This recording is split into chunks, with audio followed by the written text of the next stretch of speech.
Okay, it is time for a Shakesalong update with Much Ado About Nothing wrap up. Hey everyone, it is Shannon. I'm excited to share my thoughts on Much Ado About Nothing by Shakespeare. I read this for the November Shakesalong hosted by Crystal Marsh. Hey Crystal!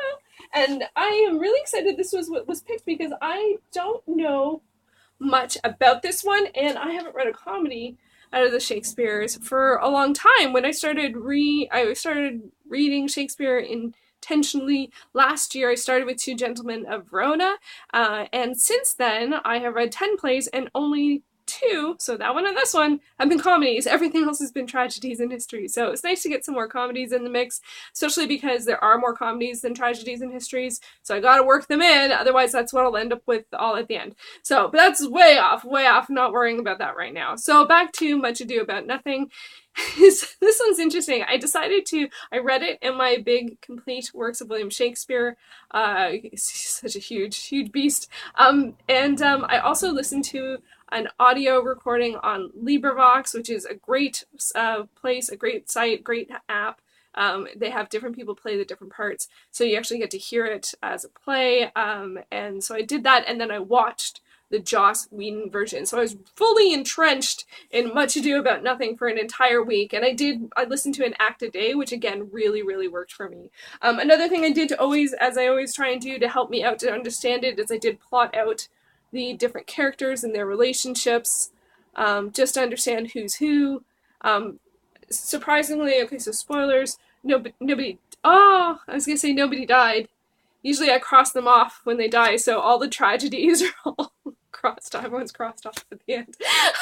But with this one, I just did that, and then I just did a one-line summary on the back of what happened in each act. Usually for the histories and tragedies, I've been doing like each scene, but this was a lot less intensive, and it wasn't too hard to follow. I did find that listening to it via LibriVox made it much more understandable. I could tell what was going on. I think that's also helpful for comedies, because when I read something that's comedic, I read it as it not being comedic. I just read it as like normal. So that was helpful. Although there were definitely things that I found a bit confusing at times, but they mostly cleared up by the time I listened to the film version. One of the weirdest things about this one, though, is that I feel like if I had just read it, I would have felt like it's a different story than what you end up seeing. Because to me, the story really seemed to revolve around Claudio, who's sort of like a young soldier type, falls for Hero, who's the daughter of the governor, and Don Pedro, who is the prince, sets them up to meet by impersonating. Actually, he impersonates Claudio, wins Hero's heart, and then they're about to be married in a week. And then Don Pedro's brother, Don John, decides, hey, I'm not having any of this, let's mess up his life a little bit, makes it look like Hero was unfaithful, and therefore Claudio makes a big ruckus at the wedding and totally shames her. But if you listen to the LibriVox recording, or I'm sure any recording, or if you watch a film and you look at the casting, it's really not about them so much as it is about Beatrice and Benedict, because that's who the main actors are. And Beatrice is Hero's cousin, and Benedict is Claudio's friend, and they have this sort of love-hate relationship, don't admit they like each other. So Don Pedro, again, meddlesome as he is, decides, hey, let's pass the time for the wedding and set them up so that they will like each other. And so then we have this other romance. And so there's lots of, there's a lot, actually, watching it, you could see a lot more of the comedy. One of the things I think that would be helpful for me if I was, again, listening to it, is just simply having a visual cue as who's in the room to know who would know what. Because a lot of what's going on is people are intentionally saying things so that other people will overhear them. And that's really hard to get when you're reading something, or even when I was hearing something. I wasn't recognizing that someone was in the room. So why were they talking in this manner? So anyway, there are some things that I loved about the LibriVox recording. I loved the woman who voiced Claudio. She had this wonderful, deep, rich voice. I still don't really get the character of Claudio that much, but I really enjoyed her voice and her performance. The guy that played Dogberry in the audio was amazing. He's the sort of not so smart police type guy who sort of unveils that, you know, Don John and his folks were messing all this up, and he was wonderful too. He sounded straight out of Hot Fuzz. And then I really like the guy the woman who played Don John, who's very sinister and just like, man, just like, I'm just gonna make this all bad, and just like really smarmy, and it was really, really wonderful. I really enjoyed all three of those performances, although I didn't love either Benedict or Beatrice that much. I felt just one, it's a harder one because it's a LibriVox is a volunteer run, and they're not recording in the same room or off each other, and so that's really hard because I think a lot of what's going on with them is the witty banter to make the relationship progress. And also, I'm not a huge fan of that as a device. It's like as a sort of, you know, not admitting what's really going on, and just sort of like digging in on people. The comedy is not my strong suit. I find things funny, but I don't find making fun of someone else or poking fun at someone else or pointing out someone else's flaws funny. It's a fine line. Everyone has a different line. It's just my tolerance level is like of whether something's funny or mean often feels mean when other people can consider it funny, and that's the personal thing.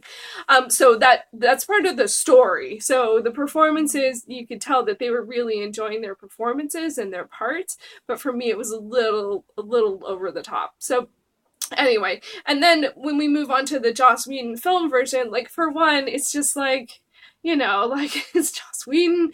You know, I love Buffy. I'm rewatching Angel right now, so it was really strange to see Alexis Denisof and Amy Acker play against each other because I'm still in the land of thinking that they're Wesley and Fred. So that's really weird. And I actually had never heard Alexis Denisof in his natural voice being not a British accent. So he's American. I was just so like, what, like just not understanding that that was his voice because it felt so different. Not just the accent, but his voice felt so different. So that was an adjustment period for me. Again, another personal thing for me. There were some things that are absolutely beautiful about the film version. It's shot in black and white. It is gorgeous. It is a modern adaptation in terms of the fact that there's cars and video cameras and stuff like that, but it's sort of timeless outside of that. Although that posed one of the big problems for me with this one is, again, part of the story is really this shaming of Hero, this saying that she was unfaithful, that she is no longer a maiden. I get that for a Shakespeare play. When was this written? 1590 something like that. 14? Oh no, I should have looked it up. It must have been. It's in the between 1580 to 1605, somewhere in there, right? So, but you know, so I understand at the time that being an issue. When you're gonna update it, I understand not wanting to muck around with the language, but really, is that a reason these days? You know, I know it was like the week of, so there's that, but to feel like, oh, I'm not going to marry her because she's not a maiden? Seriously? So for me, that still bothered me, and it's just the shaming of her. Like, it's not just like, I'm not going to marry you. It's like in public, nobody believes her but Beatrice. Not even her father seems to believe her, and she's like, it's better to have died than to go through the shame. I'm just like, come on, like, no, and you didn't do it. Like, yeah, he was a jerk, but you didn't do it. And then she ends up back together with him. I'm like, what? So for me, that's part of the story. I think it was done well, and there were definitely lots of great performances in the film version. It was great to see so many Joss regulars.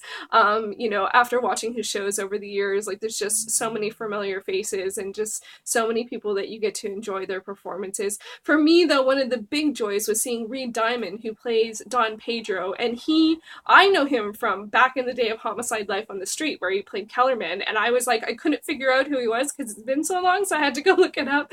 And I think I paused the movie and looked it up, which normally I wouldn't do. But I loved him from that, and I love that show so much. But he passed my Shakespeare test, which is, can I understand him? Is there any work involved for me as a viewer to literally understand what he is saying? And there was not. I just understood him. So he goes up with my Shakespeare favorites of like David Suchet and David Strathairn, and oh, there's at least one other where I just literally understand them. I understand what they're saying. Oh, the guy from, oh, I can't say that show, Damian Lewis. If you have not seen the Damian Lewis clip, I don't think it's on YouTube, but it's on like the BBC website from Julie Caesar. Just Kleenex Andy, like it is just amazing. But I understood him and I understood Reed Diamond, so that was a real joy. It's not one of the bigger parts in the play, but it's just such a relief to not be working so hard to understand the language itself. I also really loved Ashley Johnson, who played Margaret, Amy Acker, who played Beatrice, and Tom Lenk, who played Burgess. I love Tom Lenk. And again, as a fan of like Buffy and stuff like that, like he's getting to see him in anything is always just that extra special. So I would say for me, overall, this one was a bit more of a rocky ride, and I think that's mostly because of some of the themes of the play, and the shaming of Hero just was way too much for me. But it's also hard because it has some of the so far from I've seen the stronger female roles in the play, especially with Beatrice. So backtracking to what I said about it, just being about the two women, the two romances. One of the wonderful things about Beatrice is that she stands by Hero. She is not going to let this go down without a fight, and her loyalty to her cousin is so beautiful, especially in the Jocelyn. I'm getting goosebumps. I'm literally, my scalp is like goosebumping because it's so, I feel so strongly about this as an issue, but also her performance, Amy Acker's performance was just amazing. And I didn't so much pick up on that when I was listening to the audio recording. But all that being said, this is one of the things that I love about Shakespeare is that you can get different things from it at different times in your life will have different meanings for you. Different actors will bring out different performances and perspectives. Depending on when they set something, it can change the tone of a play and have different messages and like that's an amazing, beautiful, wonderful thing about Shakespeare, about art, about story, about life, about people, and that is a really, really great. So it was a really interesting experience, especially because like I was a little not like I didn't just glom onto it like I glommed onto Macbeth. I was like, I'm in there. This one was a bit more work, but there was still lots to love. So I'm not sure what's next. Nothing's been announced yet for December. I will keep my eye out for that. I might start to dive into, I know that PBS is going to be airing the BBC Hollow Crown Part 2, which is Henry VI Part 1 and Part 2. They're not doing Part 3. And then Richard III, which is most of the first tetralogy of the histories, and most of the histories that I haven't read. I read the other Hollow Crown ones that like throughout the past year. So I might dive into those because they are going to be on PBS. And then so that but that's like 4 plays in 4 weeks around the holidays, and that's just not very realistic. But I think LibriVox has all them, so maybe I'll listen to them and continue the exploration that way. We'll see. Histories are harder. There's so many characters, and they're all by, it's who's the guy, the Gloucester guy and the Exeter guy, and it's just all by location and not names, and everyone has the same name, and everyone's named Henry, and they all call them different names. And yeah, we'll see. We'll see how that goes. So there you go. There's my thoughts on Much Ado About Nothing. And if you want a really, really fun, short way to experience the play, I love Finger Puppet Shakespeare, and I will leave a link. I'll put a card in so you can go and check out Finger Puppet Shakespeare for the play, because it always helps me understand what's actually going on. Thanks so much for watching.